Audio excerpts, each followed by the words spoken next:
ஒரு அதிசயமிக்க பதிவு. நீங்க என்ன பொசிஷன்ல இருக்கீங்க, என்ன பொசிஷனுக்கு போகணும், 20 வயசுல இருந்து வாழக்கூடிய மூச்சு காத்து இருக்கிற வரைக்கும் அன்பே சாய் பதிவுகள் எப்படிப்பட்டது? இந்த பதிவுகள் யாரால கொடுக்கப்படுது? எல்லா வயதினருக்குமா? உட்கார்ந்து தீவிரமா சில விஷயத்தை செய்யும்போது உங்க தோளில் மாலை மாலையா விடும். வாழ்க்கைன்றது ஒரு பெரிய அதிசய பெட்டகம். அதை கடவுள் கொடுத்துட்டாரு. அதை எவ்வளவுக்கு எவ்வளவு கேவலமா மோசமா ஹேண்டில் பண்ண முடியுமோ அப்படி பண்ணிட்டோம். இந்த பதிவில் வாழ்க்கை பற்றியும் கடவுள் உங்களிடம் இருக்கிறாரா, இல்லை அந்த வாழ்க்கை எப்படி போக போகுது? அவர் இல்லைன்ற விஷயம் அதிர்ச்சி அளிக்கலாம். அதிர்ச்சி அளிச்சா மட்டும் போதாது, இப்போ அவரை அழைச்சிட்டு வருவதற்கும் ஒரு வழி இருக்கு, அதுக்கு ஒரு செயல் இருக்குது. இதை எந்த அளவுக்கு நாம இனி புரிஞ்சு நடந்துக்கிறோமோ அந்த அளவில் நாம சிறப்பான ஒரு ஆட்டத்தை இங்க ஆட முடியும். நீங்க எவ்வளவுக்கு எவ்வளவு அதிசயமான குழந்தைகள், அற்புதமான குழந்தைகள் அப்படின்றதையும் தெரியாமலே நீங்க இருக்கீங்க. ஒன்று சொல்லட்டுமா? வறுமையிலையும் உங்களுடைய முகம் அவ்வளவு அழகா இருக்கும். ஒரு தேஜஸ், ஒரு கான்ஃபிடென்ட். இன்னைக்கு எத்தனையோ பேருக்கு எவ்வளோ பெரிய பதவியில் இருந்தாலும் முகம் பார்க்கறதுக்கு பாவமாக இருக்கும். ஆனால் உங்கள் முகம் எப்படி இருக்கும்? வறுமையிலும் அதற்கு காரணத்தை தெரிஞ்சுக்க வேண்டாமா? எல்லா காரணங்களும், எல்லா அதிசயிக்கப்பட்ட நிச்சயிக்கப்பட்ட விஷயங்களும் இந்த பதிவில் அடங்கியிருக்கிறது.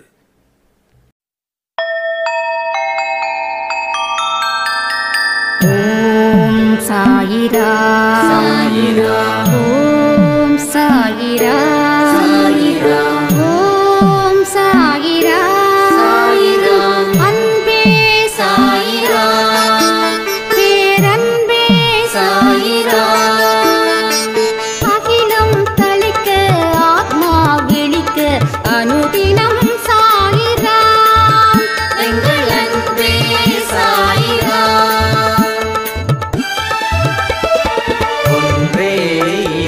ஒன்றே பூமிக்கென்றும் சாயிரா, சரணம் சாயிரா, நன்றே செய்து வாழ்வோம், நாம் ஒன்றே செய்து வாழ்வோம், அன்பே சாயிரா.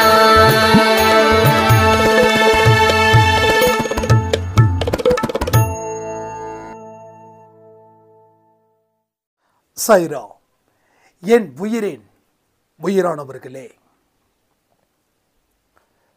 வாழ்க்கையில் சிறந்த தருணம் எப்படிங்க இருக்கும்?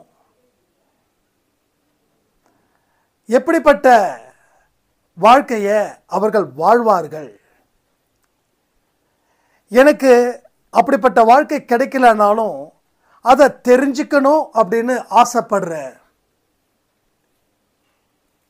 வாழ்க்கையில் பெஸ்ட் பொசிஷன் ஒரு மனுஷனுக்கு எப்படி ஏற்படும், அதை எதன் மூலமாக அறிஞ்சிக்கலாம், நான் அந்த பொசிஷனில் இருக்கிறேனா அப்படின்றத தெரிஞ்சுக்க நான் ரொம்ப ஆர்வமாக இருக்கேன் அப்படின்னு ஒரு சாய்ராமுடைய கேள்வி. ரொம்ப எக்ஸலண்ட். எனக்கு இந்த மாதிரி சந்தேகங்களை வித்தியாசமான முறையில் கொஞ்சம் ஸ்ட்ராங்காக கேட்டிங்கன்னா ஒரு பதில் சொல்றதற்கு அவ்வளவு இன்ட்ரெஸ்ட் இருக்கு. சரி, என்ன பொசிஷன், வாட்ஸ்அப் பொசிஷன், இந்த பொசிஷனில் நீங்கள் இருக்கீங்களா? இருந்தால் எதை பற்றி கவலைப்பட வேண்டாம். ஆளுமை யார் செய்வது? உங்களை அதிகாரம் பண்ணுறது யாரு? Who is the power center? உங்கள் ஆக்டிவிட்டீஸை யார் கண்ட்ரோல் பண்ணுறது? உங்களுக்கு ஃப்ரீடம் இருக்கா, ஃப்ரீடம் இல்லையா? இதை பற்றி தான் இன்னைக்கு இந்த பதிவில் முழுசாக பேச போகிறோம், ரைட்? அதனால் எல்லோரும் இந்த பதிவை கேட்குற அத்தனை பேருக்கும் நாம் அந்த பொசிஷனுக்கு வரணும், இல்லை அந்த பொசிஷனில் தான் இருக்கோம் அப்படின்ற ஒரு ஆன்சர் இந்த ஆடியோவில் 100% உங்களுக்கு கிடைச்சே தீரும், ரைட்? முதல்ல ஒரு சிறப்பான தருணம் எங்கே ஒரு மனுஷனுக்கு இருக்குது அப்படின்னா, அவன் எவ்வளவு பெரிய வறுமையில் இருந்தாலும் அவனுடைய முகம் மலர்ச்சியாக இருக்கும். அவன் எவ்வளவு பெரிய தோல்விகளை சந்திச்சாலும் அவனுடைய தோல் செருப்பு மாலையினால் போடப்பட்டதாக இருந்தாலும் அவன் எதற்கும் கலங்க மாட்டான். எத்தனை நல்லதை செஞ்சாலும் அவனுக்கு எதிராக தீமைகள் உருவாக்குவதற்கு சில நரித்தந்திரம் கொண்ட மனிதர்கள் இருந்தாலும் அவன் எதற்காகவும் அசைய மாட்டான். ஒரு சின்ன கஷ்டம் வந்துச்சுன்னா கூட அவனோட முகத்தில் பயமோ வேதனையோ அழுகையோ வரவே வராது. 10 பேர் பாராட்டினாலும் அவன் மயங்க மாட்டான். கோடி துன்பங்கள் அவனை நோக்கி வந்தாலும் அசர மாட்டான்.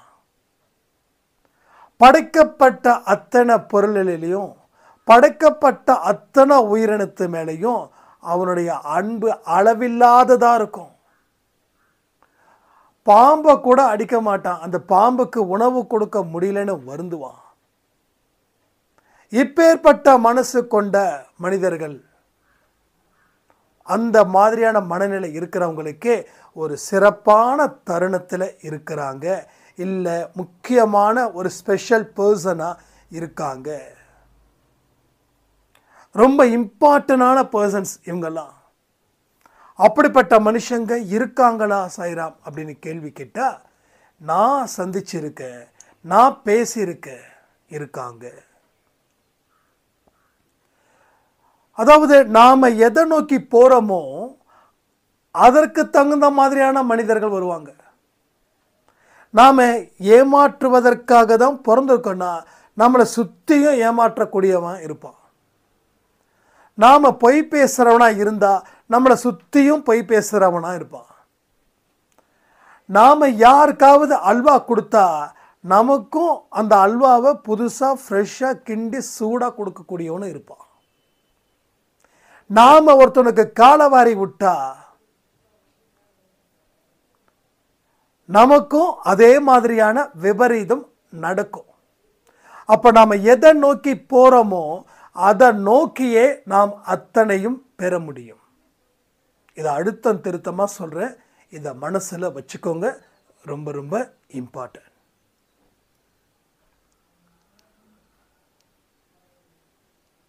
இப்போ கடவுள் அந்த மாதிரியான மனுஷங்களுடைய மனசில் நிரந்தரமாக குடியேறார். இப்போது நீங்கள் ஒரு வீட்டில் இருக்கீங்க, குடியிருக்கீங்க. அந்த வீடு வாடகை வீடா சொந்த வீடா? இப்போ வாடகை வீடுனா சில வருஷங்கள் தான் இருக்க முடியும். அதுக்கப்புறம் வீட்டுக்காரர் வாடகை ஏற்றுவார். உங்களுக்கு வாடகை கொடுக்க முடியாத நிலை வரும். அப்போ நமக்கு தகுந்த வருமானத்தை வச்சு நம்ம கொஞ்சம் 2 கிலோமீட்டர் உள்ளே போகணும். ஏன்னா உள்ளே போனால் தான், ஊரில் இருந்து கொஞ்சம் உள்ளே போனால் தான் வாடகை கம்மியாக இருக்கும்.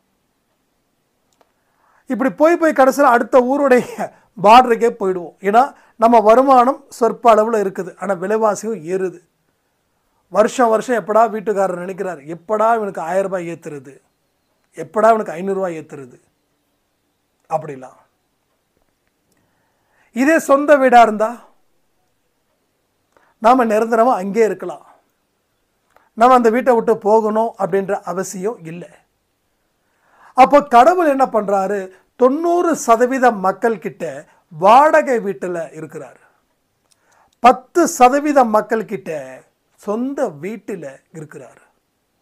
அப்போ கடவுளுக்கு தெரியுது இந்த சந்தோஷோட வீட்டில் வாடகைக்கு இருக்கலாமா இல்லை சொந்தமாக குடியேறலாமா. அது மாதிரி அப்போ இவன் வீட்டில் சொந்தமாக குடியேற முடியாது. ஏன்னா இவன் இன்னமும் கோவத்தில் கெட்டிக்காரனாக இருக்கான், இன்னமும் வாக்குவாதத்தில் கெட்டிக்காரனாக இருக்கான். அப்போ இவனுடைய கெட்டிக்கார செயல் எனக்கு வெறுப்பை கொடுக்கும். அதனால் இவன் நல்ல மனசோடு இருக்கும்போது அவன் வீட்டில் குடியேறலாம். அதே மோசமான எண்ணங்கள் கொண்டவனா மாறினானா அந்த வீட்டை காலி பண்ணி வேற வீட்டுக்கு போகலாம். ஸோ இந்த மைண்ட் செட்டில் தான் அவர் இருக்கார். அதே போல் இந்த சந்தோஷோட மனசு எப்படி இருக்குது?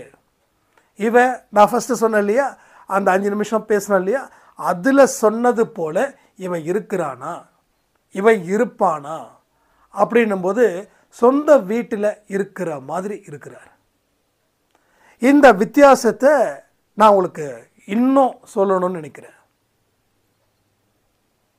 அவர் வாடகை வீட்டில் இருக்கும்போது நமக்கு நல்லது நடக்குது. அவர் வாடகை வீட்டில் இருந்து வேற ஒரு வீட்டுக்கு வாடகைக்கு போகும்போது நமக்கு கெட்டது நடக்குது. ஏன்னா நம்மளோட ஆளுமை ஒன்று இருக்கு. அந்த ஆளுமையை யார் செய்யறதுன்றதை பார்க்கணும். நல்ல விஷயங்களை செய்யும்போது கடவுள் மனதில் குடியிருக்கிறார்.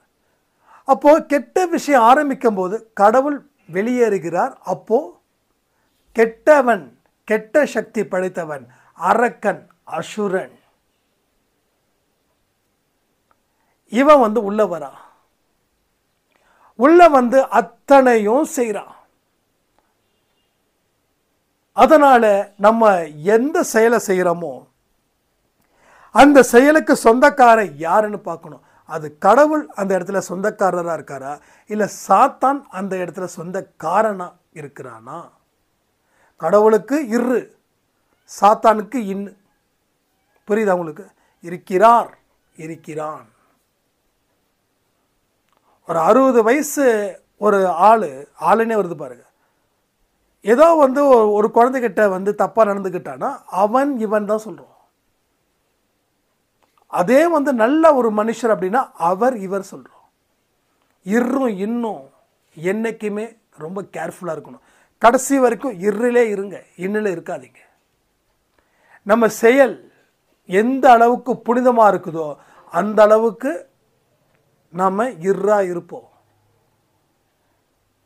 சொல்லுங்க கமெண்ட்ல, இருக்கணுமா இல்லை இன்னா இருக்கணுமா? இதெல்லாம் ஒரு கேள்வியா? இதெல்லாம் சொல்லணுமானா ஆமாம். ஒரு சின்ன விஷயத்தை திரும்ப திரும்ப சொல்லும்போது நம்ம மனசில், ஆழ் மனசில் போய் நிற்குது. அன்பே சாயில நிறைய விஷயங்கள், இதை சொல்லுங்கள், இதை கமெண்ட் பண்ணுங்கள், இந்த கேள்விக்கு ஆன்சர் பண்ணுங்கன்னும் போது அது பலருக்கு ஆழ் மனசில் ஒரு பெரிய ஒரு மாற்றத்தை ஏற்படுத்துதுன்னு சொல்கிறாங்க. அப்போ கடவுள் ஆள வேண்டிய மனதை சாத்தான் ஆண்டான்னா அவனோட வாழ்க்கை எப்படி இருக்கும்? பைத்தியக்காரத்தனமாக இருக்கும். எல்லாமே இருக்கும், ஆனால் எதுவுமே இல்லாததை போல, ஏதோ ஒன்று இழந்தது போலவே அவன் பெணாத்திக்கிட்டே இருப்பான். ஆனால் கடவுள் மனசில் இருந்தால் பக்கத்து வீட்டுக்காரவங்க கேட்பாங்க, என்னப்பா இது கூட இல்லையா? ஆமாங்க இல்லைன்னு சொல்லிட்டு போயிடலாம்.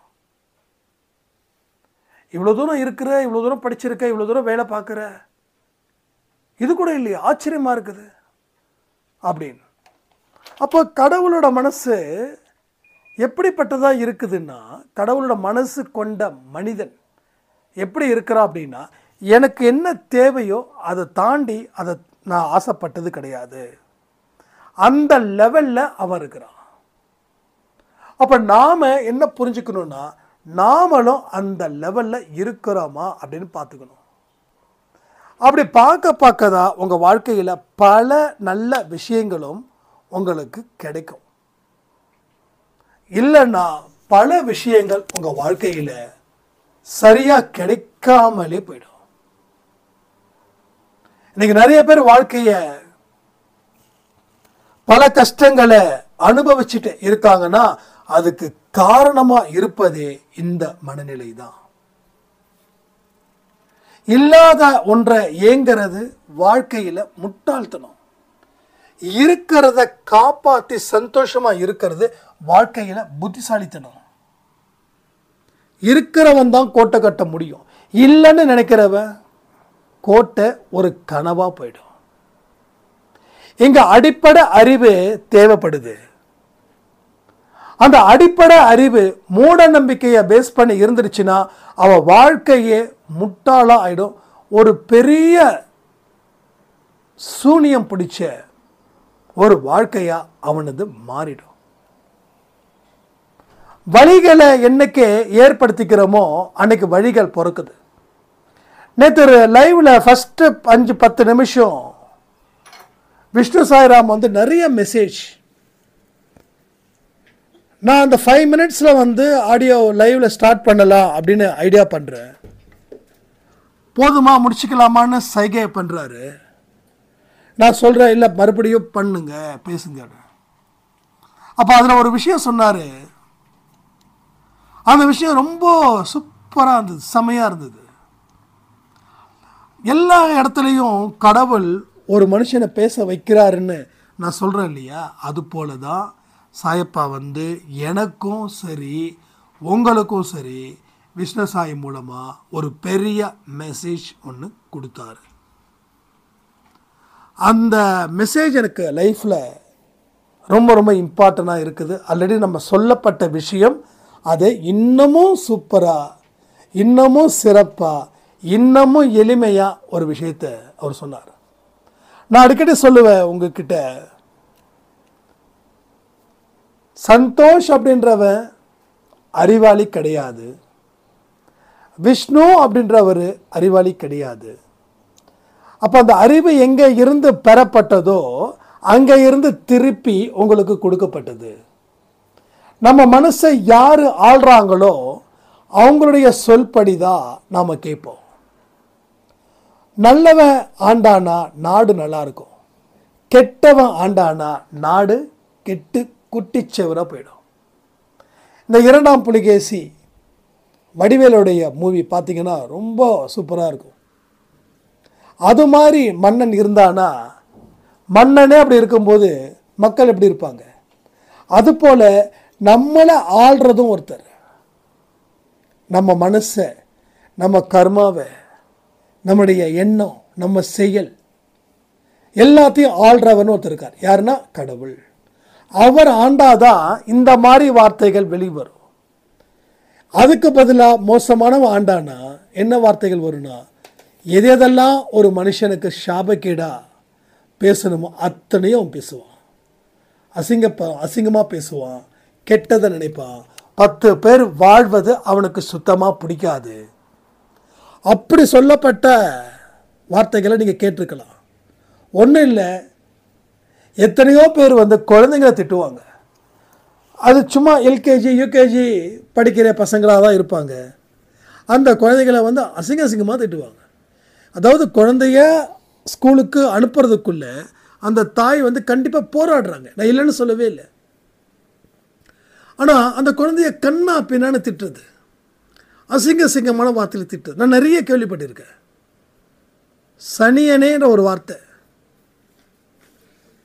சனியனேன்ற வார்த்தை, அடுத்தது புறம்போக்குன்ற வார்த்தை, அடுத்தது எருமைன்ற வார்த்தை, அடுத்தது நாயேன்ற வார்த்தை, அடுத்தது நீ உருப்பட மாட்டேன்ற வார்த்தை. இதையெல்லாம் யார் சொல்கிறாங்க? பெத்த தாய் மகள்கிட்டையோ மகன்கிட்டையோ சொல்கிறாங்க. அந்த மகனுக்கோ மகளுக்கோ வயது எவ்வளோன்னா ஜஸ்ட்டு வந்து ஒரு 5லேருந்து 10, 5லேருந்து 10. அப்போது யார் ஆள்றாங்கன்னா ஒரு சாத்தான் ஆள்கிறான். அப்போ உங்கள் மகளை சொல்லி தப்பு கிடையாது. அப்போ கடவுள் இருக்கும்போது விஷ்ணு சாய்கிட்ட எந்த வார்த்தைகளை பேசினார்னா,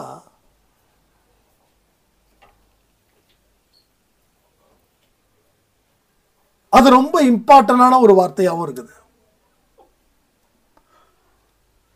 வலி தாங்கக்கூடிய கற்கள் எல்லாம் சிலையா மாறுது, வலி தாங்க முடியாத கற்கள் எல்லாம் கோயிலுடைய படிக்கட்டா மாறுது.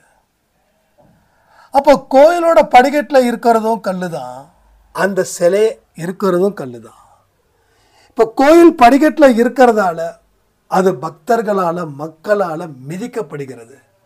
ஆனால் கோயிலுக்கு இருக்கக்கூடிய சாமி அப்படிப்பட்ட இது வரல. கையெடுத்து கும்பிட்றாங்க, அந்த காலில் விழுந்து வணங்குறாங்க. அப்போது வலி தாங்கக்கூடியது அத்தனையும் வாழ்க்கையில் அற்புதமானது. வலி தாங்க முடியாமல் கதறிக்கொண்டு இருப்பது வாழ்க்கையில் அடுத்தவர்களால் மிதிக்கப்படுவது. எவ்வளோ பெரிய எக்ஸலண்ட்டான வார்த்தை இது. இது அவருக்கே இதாக இருக்கும், ஓ நம்ம இந்தளவுக்கு சொல்லியிருக்கோமா அப்படின்னு. அந்த இடத்துல இருந்து திங்க் பண்ணி பார்க்குறவங்களுக்கு அந்த வார்த்தை ஒரு வரம். அப்போ நம்ம சிந்திக்கக்கூடிய திறன் எந்த அளவுக்கு உயர்வாக இருக்குதுன்றதை நினச்சி பாருங்க. ஒரு உயர்வான வழியில் திங்க் பண்ணும்போது அவ்வளவோ மெசேஜஸ் நமக்கு வருது. இந்த மெசேஜஸ் எதுக்குங்க வரணும்? எனக்கு கடன் இருக்கு,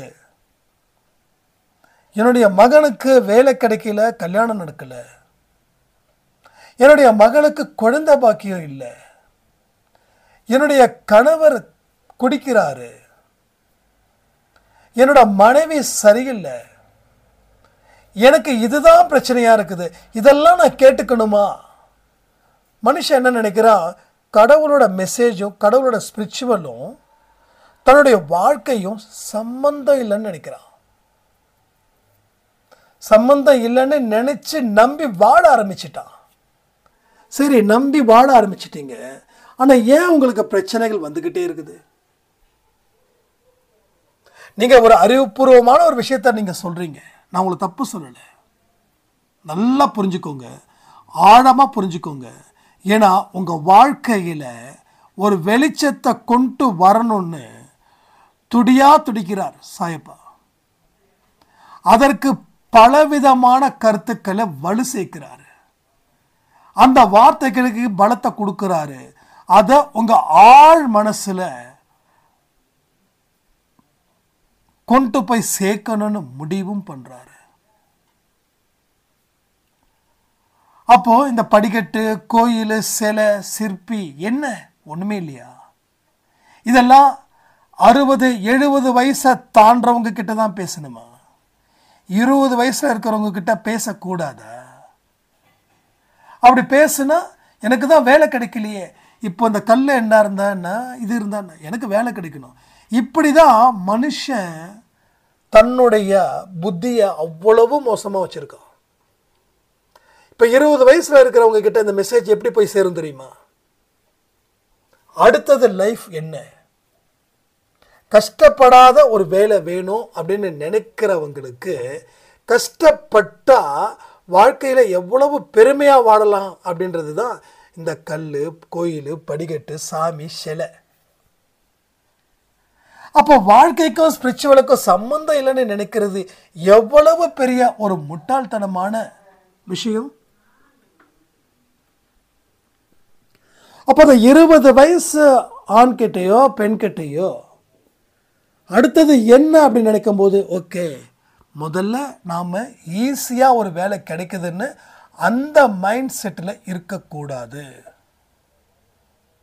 ஒரு கடினமான வேலையை நம்ம மனசையும் புத்தியையும் நுழைக்கணும், அதுக்கு நிறைய கற்றுக்கணும், அதுக்கு நல்ல மன பலத்தை பெறணும், அதுக்கு நகர்ந்த உடல் பலத்தையும் பெறணும். இந்த ஒரு வார்த்தையால் அந்த 20 வயசில் இருக்கக்கூடியவர்களுக்கு வாழ்க்கையில் ஒரு தாக்கம் ஏற்படுதா இல்லையா?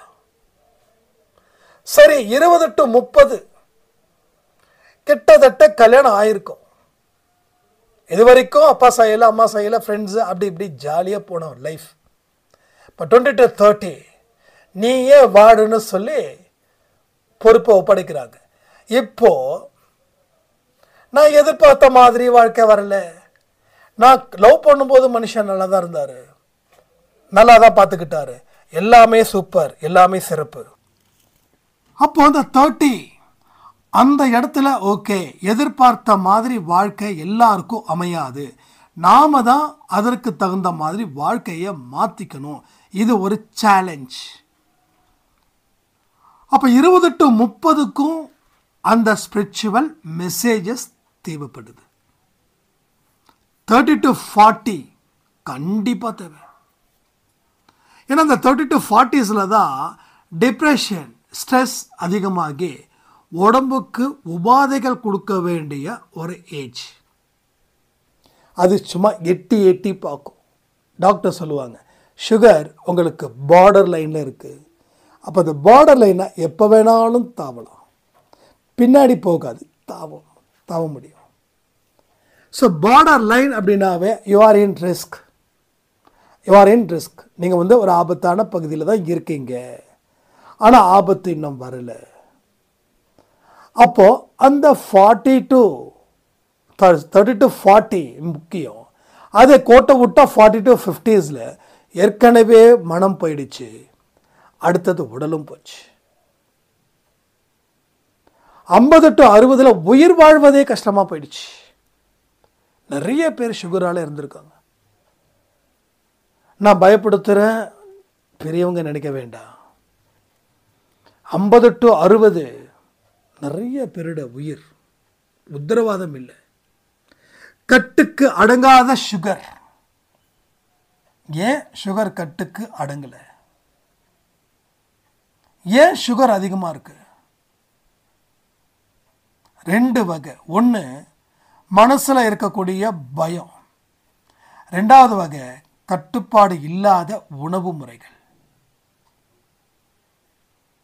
இந்த 2 விஷயத்தில் மனசுக்கு 2 சேர்ந்தா காலி.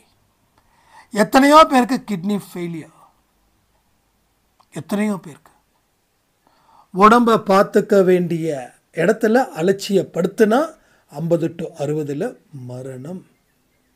திரும்பவும் சொல்கிறேன், இது பயம், நெகட்டிவ், அந்த மாதிரியான மூட நம்பிக்கையை தயவு செய்து ஒழிச்சு கட்டுங்க. ஒவ்வொரு விஷயமும் எச்சரிக்கை தான். இங்கே 100 வயசு வாழணும், நீங்கள் வாழ்வீங்க தெரியுமா?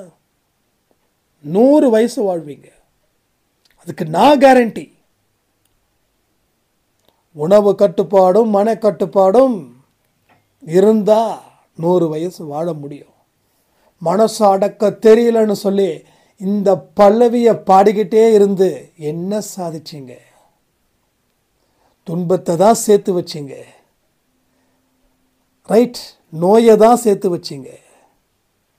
இந்த மாதிரியான விஷயங்கள் மூலமாக தான் உங்கள் வாழ்க்கையில் பல தடுமாற்றங்கள் வந்துக்கிட்டே இருக்குது. அன்னைக்கு வழிக்கு விழுந்தீங்க, திரும்பவும் எழுந்திருக்கீங்க, திரும்பவும் வழிக்கு விழுந்துக்கிட்டே இருக்கீங்க. வழிக்கு விழுவதற்காகத்தான் நீங்கள் நடக்கிறீங்களா? ஒரு இடத்துல வழிக்கு விழுந்தா மறுபடியும் அந்த இடத்துல வழிக்கு விடக்கூடாதுன்னு நினைக்கிறது எதிர்மறை எண்ணங்களா, நேர்மறை எண்ணங்களா? அதாவது ஏன் வழிக்கு விடணும்னு எதிர்பார்க்கணும்? வழிக்கு விடமாட்டேன்னு நினைங்க. சரி, வழிக்கு விடமாட்டேன்னு நினச்சி நாம் வேகமாக நடந்தா வழிக்கு விடுவோமா, வழிக்கு விடமாட்டோமா? எந்த ஒரு உண்மையான விஷயத்தையும் நீங்கள் முழுசாக ஏற்றுக்காத வரைக்கும் உங்கள் வாழ்க்கையில் இருக்கக்கூடிய அத்தனை துன்பங்களும் தொடர்ந்து உங்களை கடும் சித்திரவதைக்கு ஏற்படுத்தும். கடும் சித்திரவதை 1 இல்லை 2 இல்லை, பலமானதாக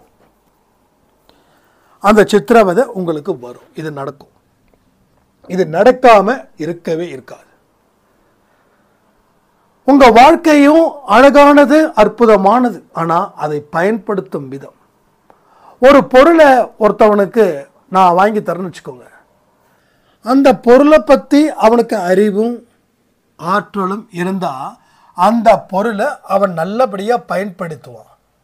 பயன்படுத்தாத நேரத்தில் அவன் அதை சரியாக சிறப்பாக பாதுகாப்பான முறையில் வைப்பான். அதே அந்த பொருளை பற்றி அவனுக்கு அறிவு இல்லை, ஒரு புரிதல் இல்லை, அவனோட வேல்யூ கூட தெரியல. அவங்ககிட்ட போய் அந்த பொருளை நான் கொடுத்தேன்னா அவன் மேலையும் கீழே பார்த்து அதை ஓரமாக வச்சுருவான். அதை யூஸ் பண்ணவும் மாட்டான், மெயின்டைன் பண்ணவும் மாட்டான். அது கெட்டு குட்டிச்சவராக போயிடும். ஸோ வாழ்க்கைன்றது ஒரு அற்புதமானது, அழகானது, அதிசயமானது. நான் இப்போ சொல்கிறேன், வாழ்க்கைன்றது அதிசயமானது. என்ன அதிசயமானது சொல்கிறீங்க அப்படின்னு. ஆனால் 6 அறிவு படைச்சவனுக்கு தான் அந்த வாழ்க்கை அதிசயம். இப்போ நான் என்ன நினச்சாலும் பண்ண முடியும். எனக்கு சுட சுட பிரியாணி வேணும், கையில் காசு இல்லை. நான் 4 பிரியாணி கடையில் போய் நின்றுக்கிட்டு நான் பிச்சை எடுத்தால் கூட எனக்கு பிரியாணி கிடைக்கும். கிடைக்காதானே? கிடைக்கும்.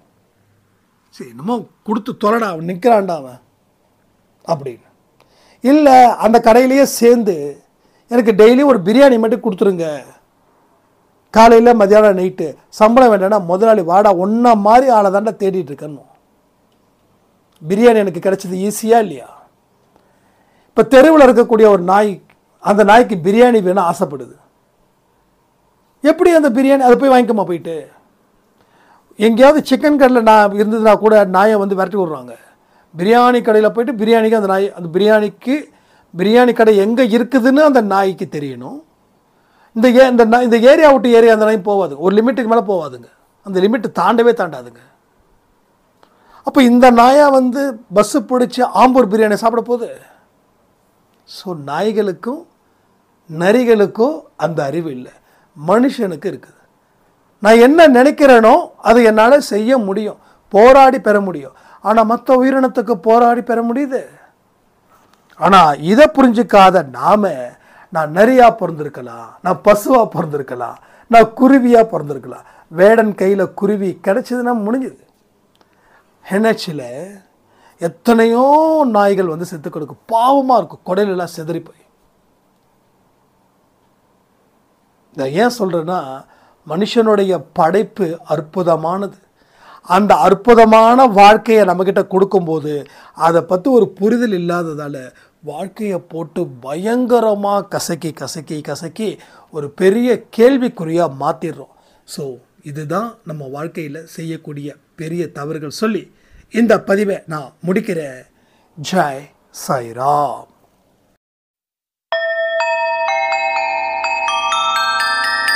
ஓம் சாயிராம்.